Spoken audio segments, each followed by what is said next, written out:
Hey everybody, this is Bran'sTech, and this video I'm looking at the Pan-Digital novel.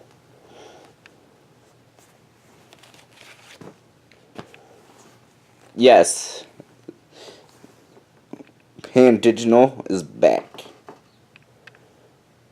Okay, so Pan-Digital isn't really back, but because they were a really interesting company. They got fame, they got fortune, they went out of business after about 4 tablets. But in the e-reader world, this Pan-Digital novel right here is definitely something to go for.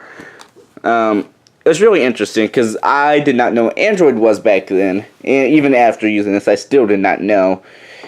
In fact, I have to look back on this later on, and I was like, oh, this ran one of the first versions of Android. I was like, wow, it actually seemed really nice. But yeah, so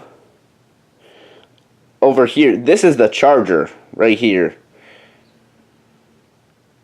Yes, this was the charger. It had a special cable that you would just plug in right here. I found that really interesting that it wasn't compatible with anything, but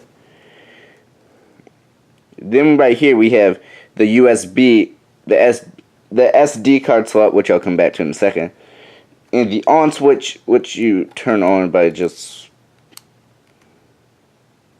flipping that. Now, right here, the USB slot. This is a mini USB as opposed to micro USB. So you may be wondering, wait a minute, didn't you just say that the charging thing was over there? Yes, I did. It had a separate charge and sync from its charger, which is why Apple called their original 30-pin charger charge and sync, because you can do both at the same time. Well, actually, this is for syncing. This is for charging, my bad. But, yeah, but that is actually what Apple called theirs charge and sync. Now, right here, the SD card slot. This is a full SD card slot right here. And for MMC is the recommended type for content. But, yeah, so I know how many Android devices have had SD card slots, but usually they're micro USB. So it's interesting how technology has changed since then. Pan-Digital's novel logo over here. You have the volume buttons, which are pretty thick, definitely pretty clicky. Reminds me of like an old computer when you're trying to click on it repeatedly, but it sounds like the cursor noise with an actual clicking sound. Not sure what this is made of, but it's pretty thick. And the speaker grills are also down here with the headphone jack. You would think the charger would be on the bottom, though. So, I believe this ran some version of Android 2.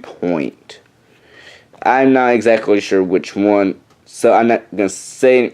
I want to say 2.3, but I'm not positive, so do not quote me on that. But if you look on the front, the bezels are actually pretty big. Like, it's like bezels, and then you have bezels on the screen itself. Like, that is just really weird. It's definitely not the thinnest tablet in the world. This one's particularly made as an e-reader. But the screen, it was pretty hard to click, so when you wanted to move the page, you literally like click this, and yeah, it got harder as you went. It had Facebook, which my mom used on this because this was her e-reader at the time. So we kind of do both of everything. It could also access the internet and everything like that. It was actually a really good tablet for its time. But, you know, no matter how many times you try to break this, this does not break. Like